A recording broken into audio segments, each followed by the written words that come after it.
I just like to welcome you to the podium. And I also would like to welcome all the other speakers to the podium. Please come up here. And we also want to bring in some more the industry perspective. And we would like to bring up all the other panelists as well. We have from the industry from Atos, and we have Mr. Goritz, and we have Mr. Edvardsson from Ericsson. Please all come up to the podium. Please take your seats. Please take your seats. You don't have to stand here. So. Den Herrn Streibich haben wir vergessen. Gottes Willen. We have so many people. Do you all find a chair? Yes. Yes. Yes. Thank you for being with us. I would like to introduce you our next panelists. And I first would like to welcome Mr. Hubert Tadieu. He is from the French IT service provider Atos. And he is the advisor of the CEO, Thierry Breton. And Thierry Breton, he brought up a very interesting point into this whole discussion. I think he was the first who coined the term Schengen for data. So please, Mr. Tadieu, could you elaborate a little bit on this point? What is really behind this Schengen for data? And I mean, Schengen, it's about this reference to the Schengen Agreement, of course, that removed the borders of control between many European member states, but not all member states are in this agreement. So the UK, for example, is not in the agreement. Is this really what is on purpose? Please elaborate a little bit. Okay, so what I would like to say is that it has been created at the end of the Tallinn conference we had hosted by President Ilves.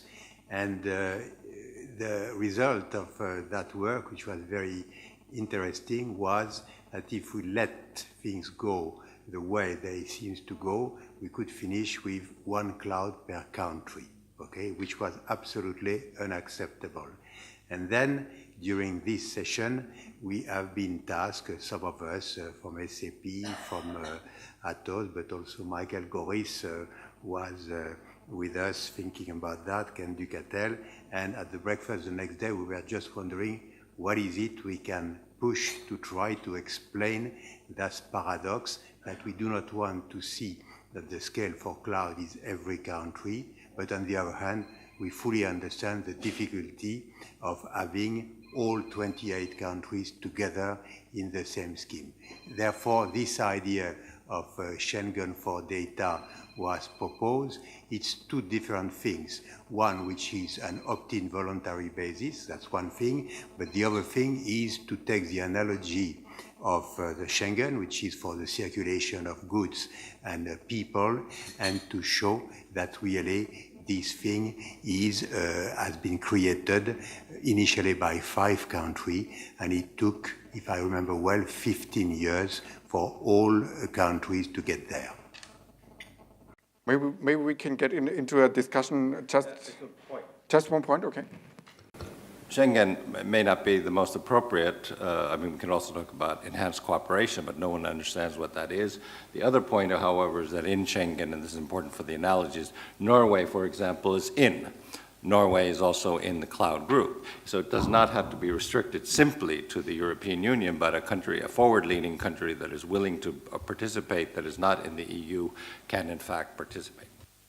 Well, we also have a very big discussion about Schengen routing or national routing. We have the Flandnetz, what is it called, the German net discussion here in Germany.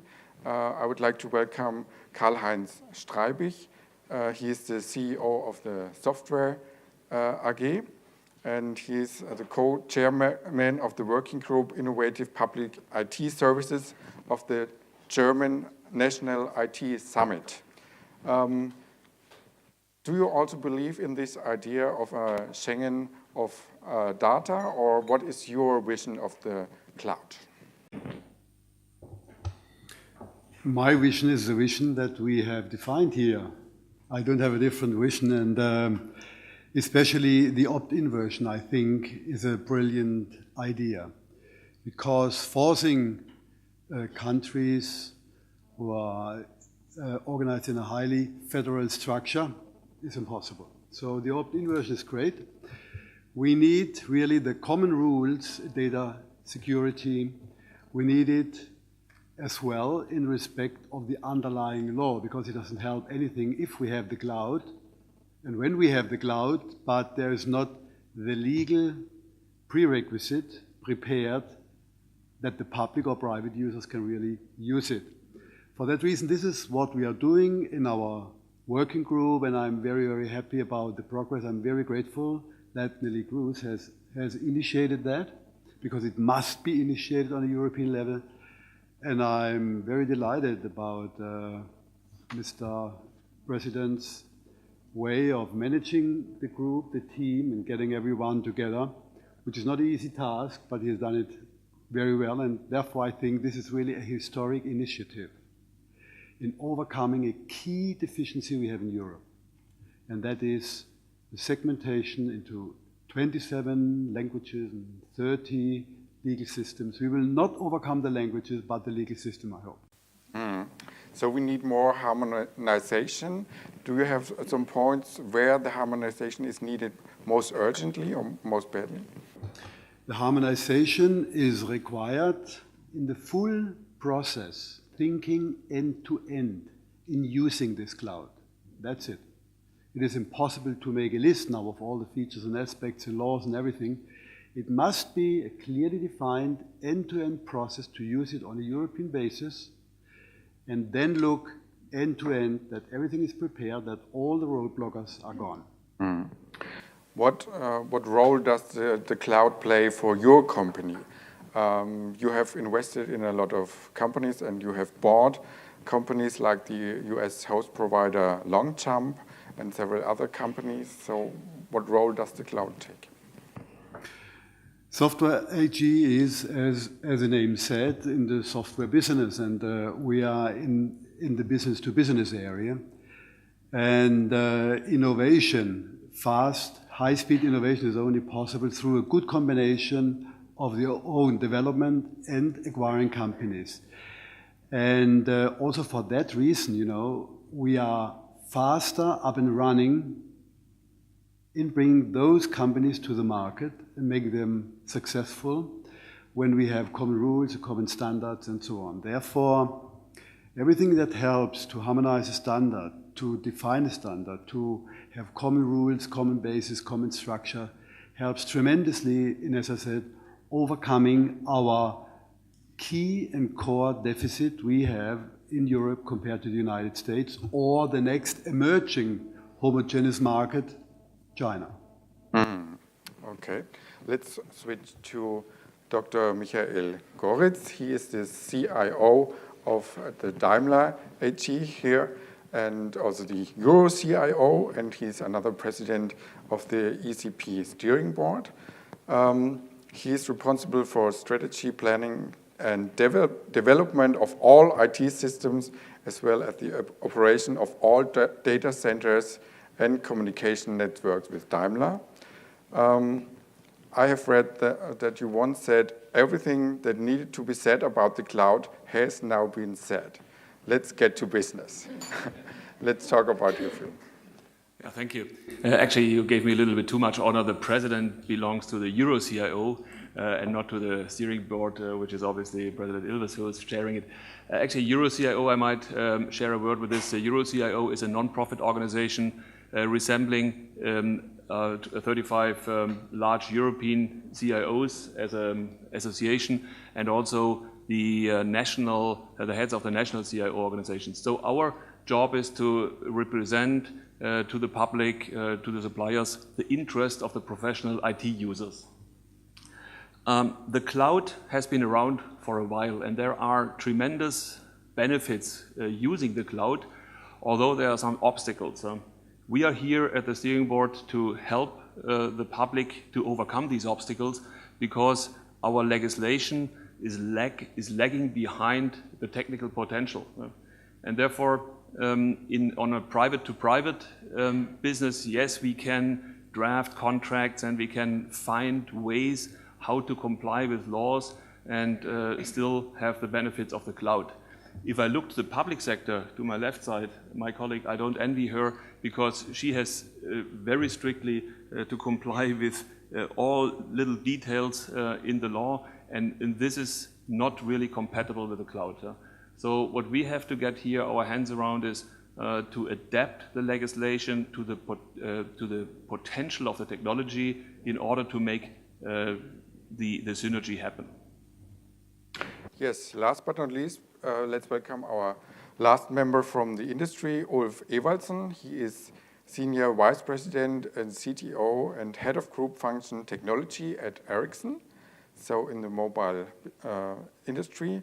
And Ericsson, of course, operates in around 180 countries worldwide, and more of 40% of the world's mobile traffic is going through Ericsson's networks. So your network is becoming a backbone of society, so to say. We also talked already about the app economy that is going maybe more and more into the cloud. Maybe you can elaborate on that, and maybe you can also show some opportunities and drawbacks for the cloud from your side. True.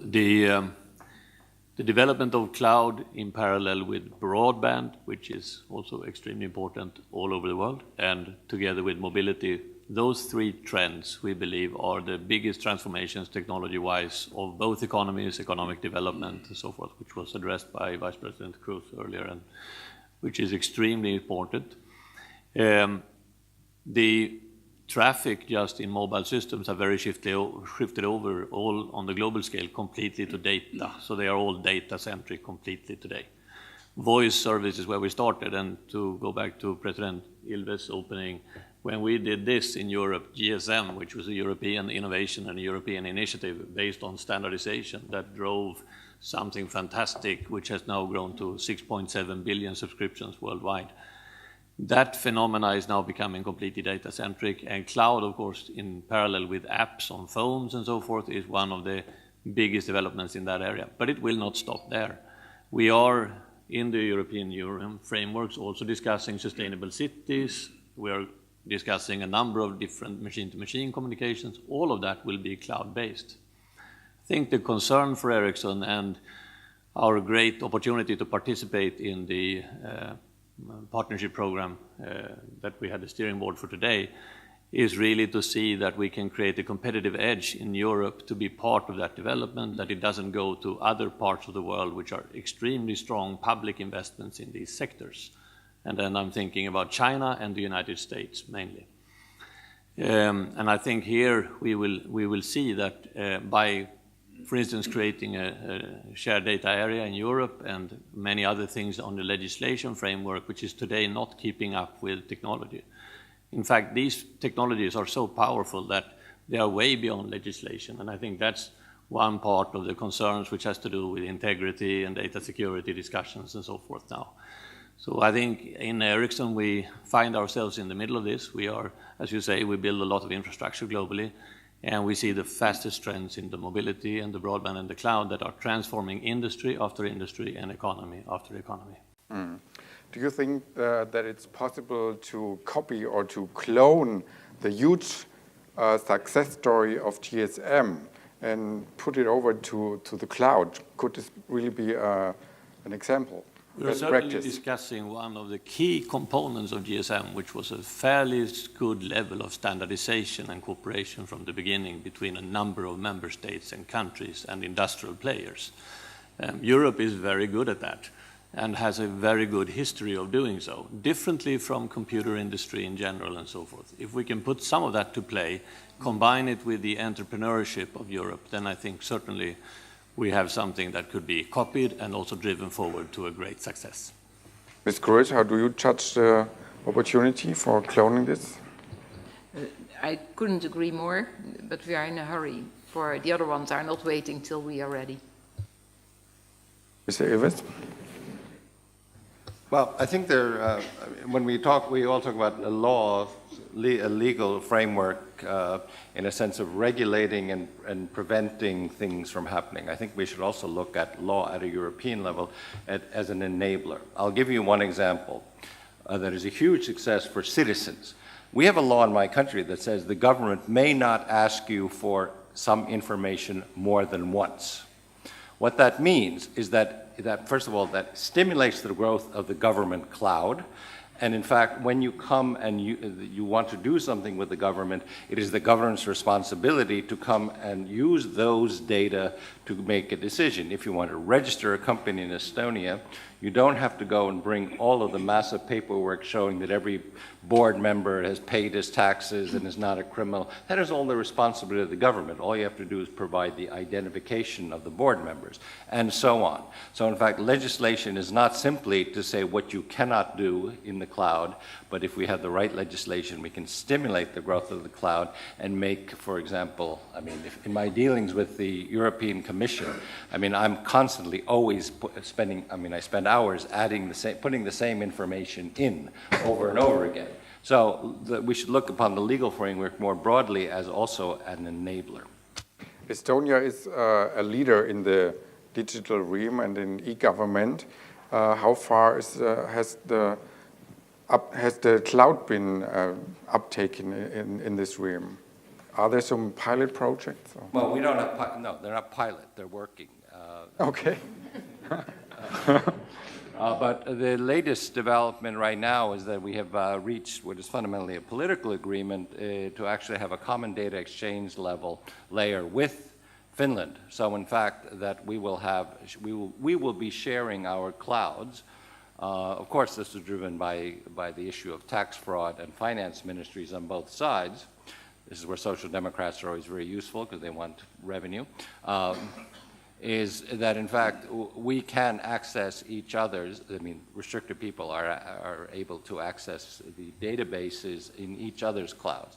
The goal, however, would be far more than that, but so, for example, that since we have a digital prescription system in Estonia where prescriptions, I mean, you can go take out your prescription anywhere because it's in the cloud, that ultimately we want to take it to a point where first, a Finn coming to Estonia, if he loses penicillin, can just take it out in any pharmacy in Estonia, and vice versa, an Estonian Finn. But ultimately, this is the kind of service that you would need or could have in Europe, where if you have a common data exchange layer, secure, all of that, but if you can anywhere in Europe take out your prescription, anywhere in Europe access your medical records, and so forth. From the citizen point of view, that I think is one goal we should have. Is there a discussion in Estonia about establishing a national cloud, or is it all Europe or even bigger international? No, well, this is the point. We do have a cloud. We have a national cloud. It is also integrated in the private sector. Most of the services in the national cloud are, in fact, private sector services. And what it is the role of the government or the state to prevent market failure by securing the authenticity of unique identification. And once that is done, you can do everything. That is where the security comes in.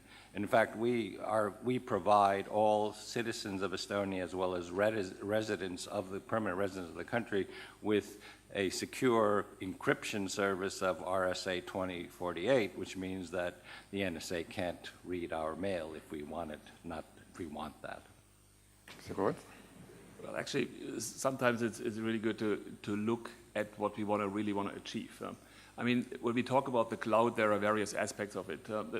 There are these cloud services which probably all of you in the room are aware of: Facebook, Twitter, Google stuff. This is a private to, I would say, private to industry relation, and this is good, helps, but this will not bring our economy forward. I mean, we are here in Europe, we are in a highly industrialized zone, specifically Germany is highly industrialized, and we are looking in even integrating this industry to our benefit even more. And this can be done by IT services which are the nerve system between the different value chain elements of the value chain industrial process. And therefore, we need cloud services. So we often talk about Industry 4.0, and the Industry 4.0 also needs the seamless flow of information between the different entities. And this can be established and done by certain cloud services. Same is true for the public administration. Today, we are still very blocked with paperwork. There are islands of electrical or electronic services, but I would say we are far from being so fluent as you are in Estonia, in the major European countries. And this is a shame because we are losing productivity because we are blocked from barriers, from media breaks and all this kind of stuff. So in the industry, we made some first leap forward to, for example, in the automotive industry, all the processes behind logistics and ordering, these things are which flow seamlessly over the company borders. In the public sector, actually, we are a couple of years behind, and by a public cloud, we could overcome these limitations. Is it important where the data is actually kept then, or? Technically, it's not important. But legally, sometimes it's important. So actually, we have technical capabilities which are far beyond the legal framework. And the reason,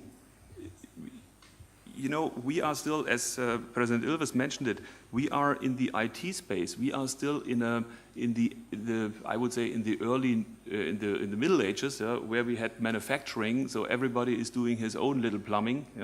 And there are specialists who can do this plumbing much more effectively than others. And this notion of sharing intelligent work, this is actually the core of core computing, cloud computing. And this is what we have to achieve, and we have to make a common market. We have to create a common market where also these services can be offered to the benefit of the public and to the benefit of the industry. Specifically, the small and medium enterprises, they will have the biggest effect of cloud computing in an economic environment because they are definitely not able at the moment to harvest all the productivity gains which you can gain from large-scale computing. What do you think about the Schengen of data idea? This is one of the various prerequisites to make this happen. So if you are confined to store your data at a certain location, then obviously you cannot move further in any way. If we had the freedom to say, okay, here's a data center, and in this data center we can let the data center can be built in a place where we have coolness and electrical or hydrogen power, so ecologically well-suited data center, for example in Norway, and everybody could pack his data there. That would be a big step forward. So therefore, we have to unleash the geography from the data, or the other way around. Mr. Strabig, where do you keep your data? Where it must be from a legal point of view. And where is that? That depends on the local rules. That's the answer. And if I put data in a service or a company and buy some service, some cloud service from software, AG, where does the data go? I mean, we have customers who say they want to have the data in Germany, then we leave it in Germany. And there are also providers who say they have the right to move the data wherever they want to have the most efficient way of storing it. This is then something where we realize that some or most cloud providers, international cloud providers, have the freedom to use their legal framework also in Germany, despite the fact that it's not really compatible with the German one. And that is also a disadvantage. I think a cloud service like Facebook would never have emerged out of Germany because it would have not been allowed from a legal point of view to use all the data of the users. And all that, we have to have, as Agorit said, it's a question of efficiency to overcome the segmentation we have in Europe. only then we have a big homogeneous market which makes us competitive on a global basis. Therefore, cloud computing is not only technology, it is to overcome the segmentation which kills scalability and therefore efficiency. And therefore, it is a question of maintaining our standard of living for the future in providing this kind of infrastructure. Therefore, I'm so grateful for the initiative we have on a European level by Nelly Kroes and President Elvis. Commissioner? I couldn't agree more, not with the last part, but that is taken, and thank you. But fragmentation, segmentation is absolutely the end of a success story. Then it won't be a success story. I've one point to add. I want to know where my stuff is in the cloud. So transparency is absolutely main. And then we can, of course, discuss. I'll be a little bit provocative to sort of explain the idea of how common understanding and law is far behind technical reality. You know, if we really want, we can securely hold all our most private data, if we want, on NSA servers. They have the biggest server park in the world. So that, I mean, it's just, and it's technologically completely possible and they can't see anything. This is all doable. The problem is that we have a fundamental belief that you cannot take your national data out of your borders, which goes back to the time of paper records.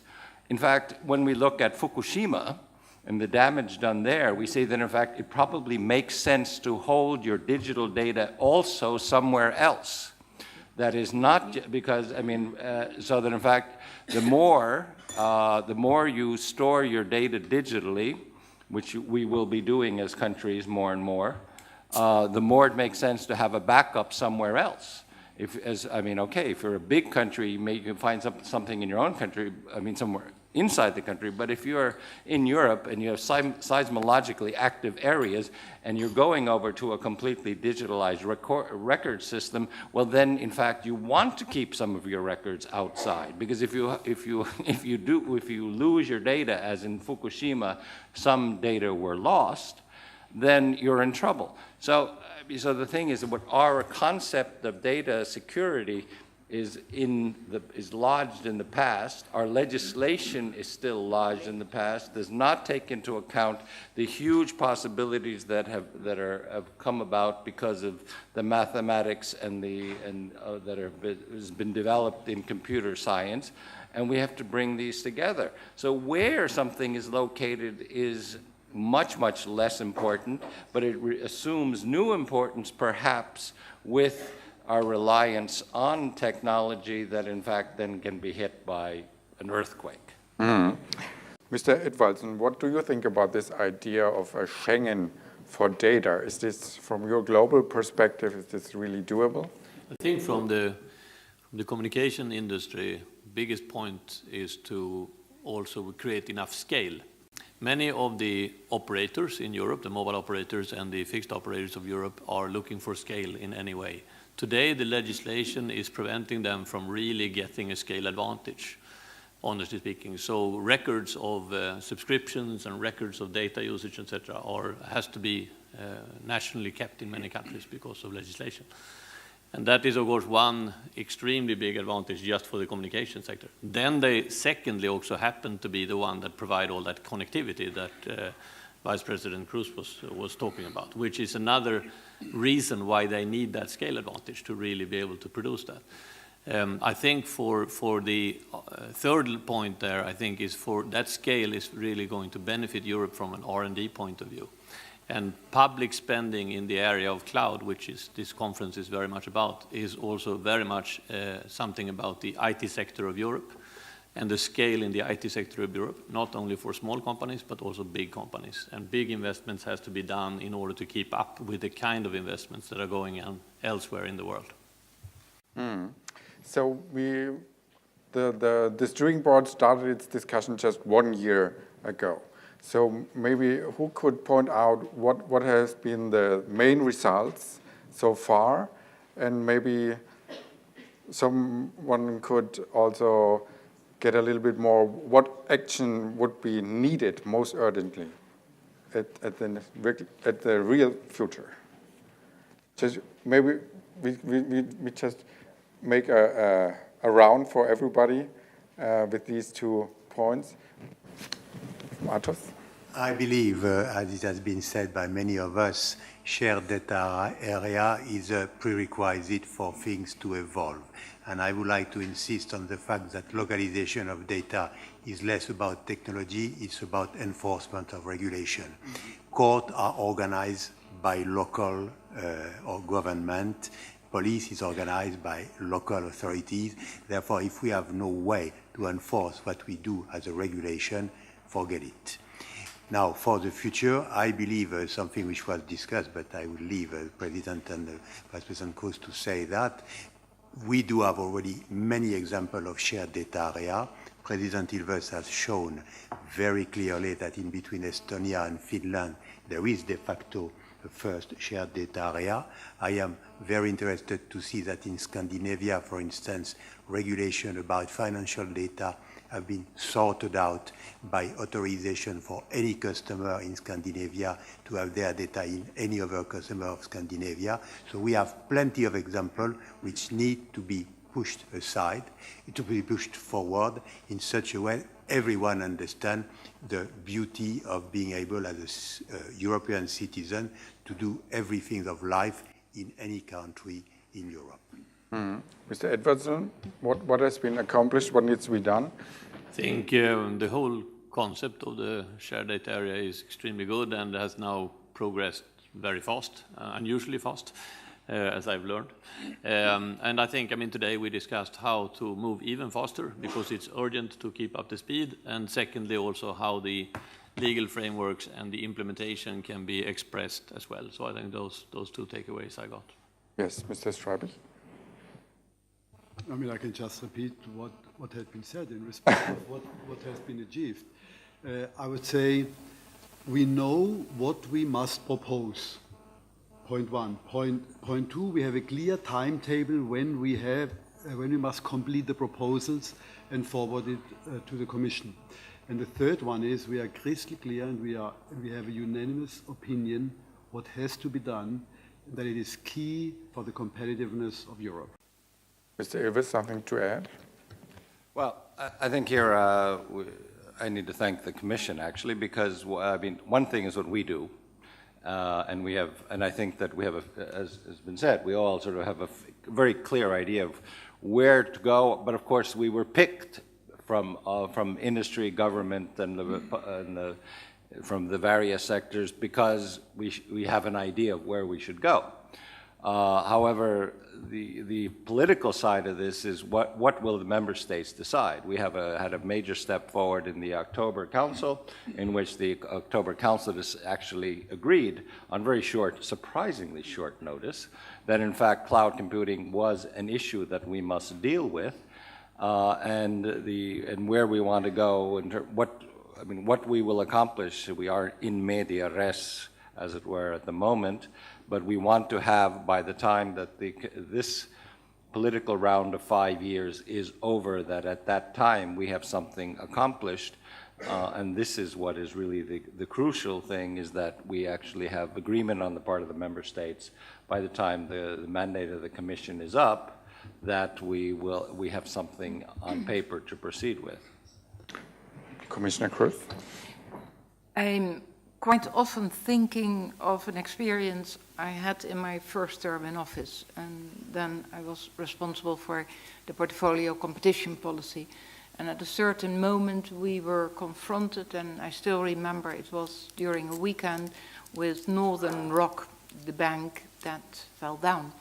And we were, of course, faced with a horrible situation and discussing and so on. But to be open to you, we thought at that moment that we could ring-fence that problem. Well, that was a short dream, for one after another and after another. And what is at stake, and therefore I'm promising myself never ever such a experience again, being aware, and on hindsight certainly, that there was something rotten in the state, that we were just waiting till one after another, and then we had to act, and I was involved because state aid was at stake and so on. So what is for me very important in this portfolio, in this case, is that we are acting now and not waiting till something is really going wrong. And I'm quite bluntly saying, I don't need Snowden. Come on, that should be, and not needing Snowden, because we were already aware. We started our activities already up front, so to say. So, having said that, and the steering group is, by the way, on one hand, a challenge, for it sounds great, very democratic, everybody and his grandma is gathered and so on. But don't underestimate that when industry is sitting together with government, with researchers, with public services and so on, that is not the easiest group to deal with, and certainly not if you want real issues at stake. So far, I'm really surprised what's coming out, and pleasantly surprised. We are not yet there.